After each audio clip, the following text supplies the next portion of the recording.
हमारे बहुत सारे किसान साथी धान की रोपाई के समय बहुत सारी गलतियां कर देते हैं जिन्हें उन्हें धान में अच्छा पैदावार नहीं मिलता है। किसान साथियों, आज की वीडियो में हम 4 ऐसी गलतियां आपको बताएंगे। अगर आप ये गलतियां नहीं करते हैं रोपाई के समय खासकर, तो आप भी धान में अच्छी पैदावार ले पाएंगे। किसान साथियों, धान में ज़्यादा पैदावार लेने के लिए सबसे पहले तो आपको धान में कल्ले बढ़ाने भी फोकस करना होता है। जितना अधिक कल्ले उतने ज़्यादा पौधे, जितने ज़्यादा पौधे उतनी ज़्यादा बालियाँ, जितनी ज़्यादा बालियाँ उतने ज़्यादा दाने, जितने ज़्यादा दाने उतने ज़्यादा आपको चावल मिलेगा, उतना ज़्यादा आपको उत्पादन मिलेगा। तो सीधा सीधा शुरुआत से ही आपको ध्यान देना पड़ेगा। तो यहाँ पे जो हम 4 गलतियाँ आपको बताने वाले हैं। अब सबसे पहले गलती आप क्या करते हैं? सबसे पहले किसान साथियों, जब भी आप धान के नर्सरी वाले जो पौधे आप निकालते हैं, उखाड़ते हैं, उसको उखाड़ने के 24 घंटे के भीतर ही आपको धान की रोपाई कर देनी है। इस समय बरसात भी होना स्टार्ट हो गई है, मानसून भी आ गया है, तो कोशिश करें अगर आपके धान के पौधे जो हैं अभी रोपाई के लायक हो गए। अब यहाँ पे एक बात का ध्यान आपको ये भी रखना है। दूसरी गलती आप ये करते हैं कि जो रोपाई वाले पौधे होते हैं जब काफ़ी बड़े हो जाते हैं तब आप उसकी रोपाई करते हैं। तो यह गलती भी आपको किसान साथियों नहीं करनी है। जब आपके धान के जो पौधे होते हैं, यानी जो नर्सरी वाले पौधे होते हैं, जब लगभग मान के चलिए 25 दिन के हो जाएं, तो 25 दिन का समय काफ़ी अच्छा समय माना जाता है धान के पौधे की रोपाई करने का।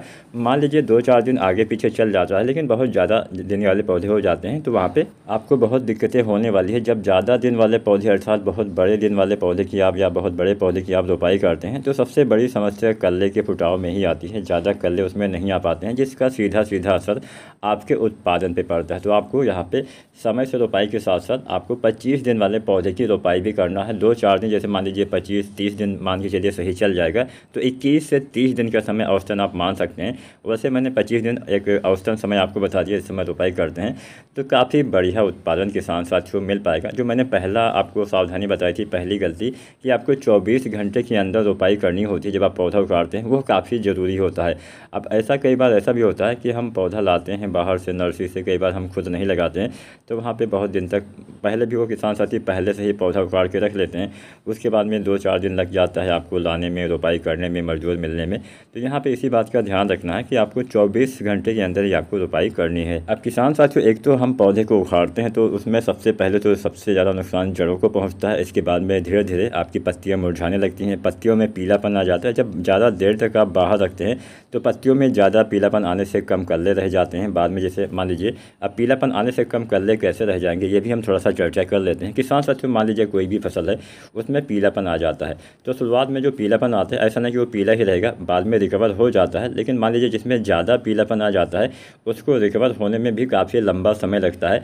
तो इसीलिए मैं बोलता हूँ, जब आपके पौधे हरे भरे रहते हैं उसी समय अगर आप रोपाई करते हैं तो वहाँ पे पौधे में आपके ज़्यादा पीलापन देखने को नहीं मिलेगा। पीलापन ज़्यादा होने से पौधे में एक तो भोजन सही से नहीं बन पाता है, पत्तियों पे काफ़ी ज़्यादा फर्क पड़ता है, बहुत देर में आपके पौधे रिकवर होते हैं, जिससे कल्ले के फुटाव में कमी आती है। तो आपको 24 घंटे के भीतर किसान साथियों धान की फसल की रोपाई अवश्य कर देनी है। इसके साथ साथ 25 दिन के पौधे की रोपाई करना सबसे उपयुक्त माना गया है। अपने हिसाब से आप कम, मान लीजिए आपके पास थोड़ा सा टाइम का अभाव है तो 30 दिन तक भी आप कर सकते हैं रोपाई। ऐसा नहीं कि 30 दिन के पौधे की रोपाई की नहीं जाती है, लेकिन मेरा मतलब ये है जितना जल्दी आप रोपाई करेंगे उतना ही बेहतर रहेगा। अब हम बात करते हैं कुछ अन्य चीज़ों की। यहाँ पे हमने 2 चीज़ें जाननी। सबसे पहला, 24 घंटे के अंदर आपको पौधे उखाड़ने के बाद रोपाई करनी है, और 25 दिन के पौधे की आपको रोपाई करनी है, साथ में समय से आपको रोपाई करनी है, इस बात का भी ध्यान रखना है। इसके साथ साथ किसान साथियों, रोपाई के समय ही आपको खादों का इस्तेमाल करना है।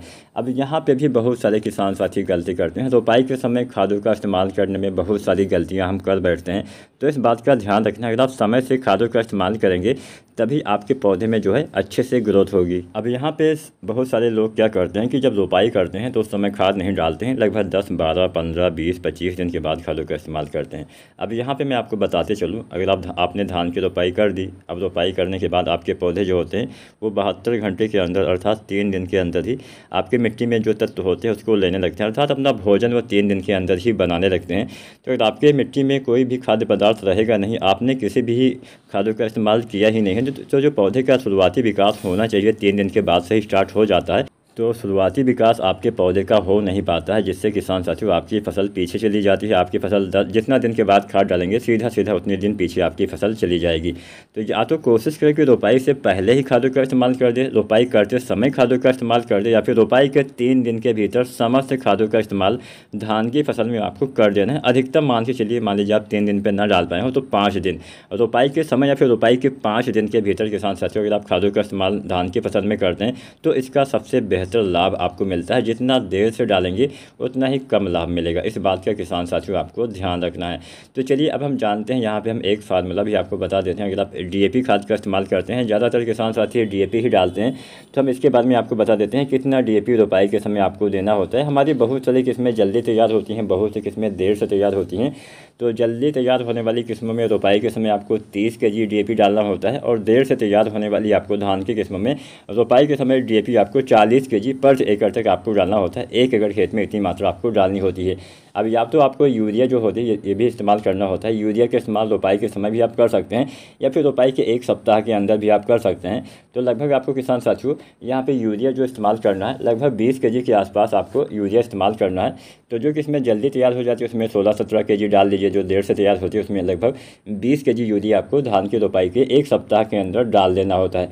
आपको पोटाश खाद का भी इस्तेमाल करना होता है। अब हमारे बहुत सारे किसान साथी पोटाश का इस्तेमाल धान में 2 बार करते हैं। तो अगर आप 2 बार धान में पोटाश डालते हैं तो जो किस्में जल्दी तैयार हो जाती हैं उसमें आपको धान की रोपाई के समय लगभग आपको 10-11 kg जो है वो पोटाश डालना होता है, और जो किस्में देर से तैयार होती है उसमें रोपाई के समय 20 kg पोटाश आपको डालना होता है। और इतनी ही मात्रा में पोटाश आपको दोबारा से लगभग 40 से 50 दिन के बीच में देना होता है। अर्थात देर से तैयार होने वाली किस्म में अगर आप पोटाश डालते हैं तो रोपाई के समय 20 kg, इसके बाद में आपको लगभग 40 से 50 दिन पर फिर से 20 kg पोटाश डालना होता है।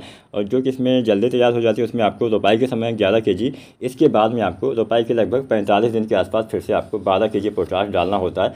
तो यहाँ पे पोटाश आपको इतनी ही मात्रा में इस्तेमाल करना है। पोटाश 2 बार डालेंगे तो अच्छा लाभ मिलेगा। तो यहाँ पे हमने रोपाई वाली खाद आपको बता दी। यूरिया खाद का इस्तेमाल हम 3 बार करते हैं। पहली बार रोपाई के 1 सप्ताह के अंदर, दूसरी बार हमें करना चाहिए 25 दिन पे, और तीसरी बार 40 से 50 दिन पे। तो दूसरी और तीसरी बार यानी जब आप 25 से और 40 से 45 दिन पे किसान साथियों आपको 30 से 40 kg जो है वो यूरिया डालना है। देर से तैयार होने वाली किस्मों में 40 kg और जल्दी तैयार होने वाली किस्मों में आपको 30 kg यूरिया खाद का इस्तेमाल करना होता है। तो यहाँ पे हमने समस्त मात्रा आपको बता दी, कितनी मात्रा में डीएपी डालना है, कितना यूरिया, कितना पोटाश, कितना आपको। अगर आप जिंक का इस्तेमाल करते हैं तो यहाँ पे धान की रोपाई के 20 दिन के बाद 25 दिन के आसपास जब आप यूरिया डालते हैं तो आपको यहाँ पे जिंक सल्फर 33% वाला 5 kg किसान भाइयों इस्तेमाल करना होता है। अब किसान साथियों जिंक के इस्तेमाल के समय आपको सल्फर भी डालना चाहिए। सल्फर डालने से हरापन आता है, पौधे में अच्छी ग्रोथ होती है, हरियाली आपको नज़र आएगी। तो जो 90% वाला सल्फर होता है इसकी आपको किसान साथियों लगभग 3 kg मात्रा पर एकड़ के हिसाब से यूज़ करना होता है। तो 3 kg सल्फर, 5 kg आपको 33% वाले जिंक, और आपको 30 से 40 kg यूरिया 25 दिन पर डाल देना है। बहुत ही अच्छे कल्ले आपके पौधे में दिखेंगे, आपके पौधे में हरियाली दिखेगी, चमक दिखेगी, आपके पौधे की ग्रोथ काफ़ी अच्छी से काफ़ी तेज़ी से होना स्टार्ट हो जाएगी, और सब कुछ अच्छा होगा। अच्छा उत्पादन आपको बाद में अवश्य मिलेगा। किसान साथियों जब भी आप किसी भी खाद का इस्तेमाल करें तो उस समय खेत में पर्याप्त मात्रा में नमी का होना आवश्यक है। खेत में नमी ना हो पहले सिंचाई करें, उसके बाद ही खादों का इस्तेमाल किसान भाइयों आपको करना चाहिए। अब हम जानते हैं सबसे ज़रूरी बात जो अक्सर किसान साथी गलती करते हैं कि धान की फसल में खरपतवार का नियंत्रण ही नहीं करते हैं। ज़्यादा खरपतवार जमने से आपके पौधे का विकास उतना अच्छे से नहीं हो पाता है। जो भी आप खाद्य पदार्थ, जो भी आप खादों का इस्तेमाल अपने धान की फसल में करते हैं उसको खरपतवार लेते रहते हैं, जिससे उसका विकास काफ़ी तेज़ी से होता है, जबकि धान का विकास उतना तेज़ी से नहीं हो पाता है। जो भी आप सिंचाई करते हैं, पानी लगाते हैं, बहुत सारा नुकसान होता है खरपतवार से। तो इसके ऊपर अगर आप चाहते हैं डिटेल वीडियो तो हमने बनाया हुआ है कि धान में खरपतवार कैसे नियंत्रण करना चाहिए। फिर भी हम यहाँ पे 2 तरीके आपको बता देंगे। किसान भाइयों खरपतवार का नियंत्रण हम 2 तरह से करते हैं। पहला तरीका होता है हम खरपतवार को जमने से कैसे रोकें, अर्थात खरपतवार को उगने ही ना दिया जाए। दूसरा तरीका होता है खरपतवार उगने के बाद यानी जमने के बाद उसका नियंत्रण कैसे किया जाए। तो पहला तरीका हम जानते हैं। तो इस तरीके में आपको धान की रोपाई के 2 से 5 दिन के अंदर इस दवा का इस्तेमाल करना है, इस फार्मूले का इस्तेमाल करना है। तो पहला फार्मूला है पेट्रोलाक्लोर जो आती है 50% EC में आती है। इसकी आपको लगभग 500 ml मात्रा 200 लीटर पानी में घोल बना के 1 एकड़ खेत में आपको छिड़काव करना होता है। इसका इसका छिड़काव धान की रोपाई के 2 से 5 दिन के अंदर करना होता है। और जब भी आप इसका छिड़काव करें उस समय खेत में आपके जो है वो 3 से 5 इंच तक पानी भरा होना चाहिए। खेत में पानी रहेगा तभी ये दवा काम करेगी, पानी सूख जाएगा दवा का असर खत्म हो जाएगा, क्योंकि ये दवा पानी के ऊपर लेयर बनाती है। तो 3 से 5 इंच तक पानी आपके खेत में 4 से 5 दिन तक लगातार भरा होना चाहिए। जब आप इस दवा का इस्तेमाल करें उस समय तो पानी होना ही चाहिए। इसके साथ साथ 4 से 5 दिन तक जब लगातार पानी भरा रहेगा तभी ये दवा अच्छे से काम कर पाएगी। तो यहाँ पे इस दवा का भी आप इस्तेमाल कर सकते हैं, या फिर आप ब्यूटाक्लोर भी डाल सकते हैं। जो ब्यूटाक्लोर आती है 50% EC में, इसकी आपको 1.5 लीटर मात्रा प्रति 200 लीटर पानी में घोल बना के 1 एकड़ खेत में आपको इसका भी स्प्रे करना होता है, छिड़काव करना होता है। और इसके छिड़काव के समय भी आपके खेत में पानी होना चाहिए और 4 से 5 दिन तक पानी भरा रहे, कम से कम 3 से 4 इंच पानी खेत में भरा होना चाहिए। इसका भी इस्तेमाल धान की रोपाई के 2 से 5 दिन के भीतर किसान भाइयों आपको करना होता है। इसके बाद में बाई चांस आपने रोपाई के समय खरपतवार का नियंत्रण ना किया हो, अगर आपने किया भी हो, मान लीजिए फिर भी कुछ खरपतवार जम आए हैं, तो खरपतवार उगने के बाद उसका नियंत्रण कैसे करना चाहिए ये भी हम जान लेते हैं। तो खरपतवार जमने के बाद आपको खरपतवार के नियंत्रण के लिए जब आपके खरपतवार 2 से 5 पत्तियों के हो जाए तो इस अवस्था में आपको डालना है बिस्पायरी बैग सोडियम, जो 10% SC में आता है। इसकी आपको 80 ml मात्रा 200 लीटर पानी में घोल बना के आपको छिड़काव करना होता है। इसके छिड़काव के समय भी आपको सावधानी बरतनी होती है। जब आप बिस्पायरी बैग सोडियम का छिड़काव करिए तो इस समय खेत में नमी होनी चाहिए, लेकिन पानी भरा ना रहे। पानी भरा रहेगा तो ये दवा काम नहीं करेगी, क्योंकि जब पत्तियों के ऊपर छिड़काव करते हैं तो पत्तियों के ऊपर अगर आपके जो दवा नहीं पड़ेगी तो कहाँ से काम करेगी। तो खेत में पानी भरा ना रहे और इसके साथ साथ नमी होनी चाहिए। नमी नहीं रहेगी तो भी काम नहीं करेगी। तो खेत में अगर नमी ना हो तो पहले सिंचाई करें, उसके बाद इस दवा का इस्तेमाल करें, लेकिन पानी भरा ना रहे तो भी आप इसका नियंत्रण आसानी से कर पाएंगे। तो किसान साथियों, आज की वीडियो में हमने 4 गलतियाँ आपको बताई। पहले गलती आपको नहीं करनी है, 24 घंटे के अंदर आपको रोपाई कर देनी है पौधा उखाड़ने के बाद। दूसरी गलती 25 दिन के पौधे की आपको रोपाई करनी है, बहुत बड़े पौधे हो जाते हैं तो कल्ले कम रह जाते हैं। तीसरी गलती, रोपाई के समय ही आपको खादों का इस्तेमाल करना है। रोपाई के समय, रोपाई से पहले या फिर रोपाई के 3 से 4 दिन के अंदर करेंगे तो अच्छा लाभ मिलेगा। और चौथी गलती, खरपतवार का नियंत्रण। तो अगर आप इन चारों गलतियों को सुधार कर देते हैं, अगर आप सही समय पर सही खादों का इस्तेमाल करते हैं, आप चाहें तो ग्रोथ प्रमोटर भी डाल सकते हैं। सागर का दानेदार 8 से 10 kg पर एकड़ तक धान की रोपाई के समय, या फिर बायोबीटा डाल सकते हैं। बहुत सारे ऑप्शन होते हैं, जो भी आपको अच्छा लगे उसका इस्तेमाल कर सकते हैं। तो ग्रोथ प्रमोटर डालने से कल्ले के फुटाव में तेज़ी आती है। अच्छे कल्ले जब आएंगे तभी हमें अच्छा उत्पादन मिलता है। तो उम्मीद करते हैं आज की वीडियो, आज की जानकारी आपको पसंद आई होगी।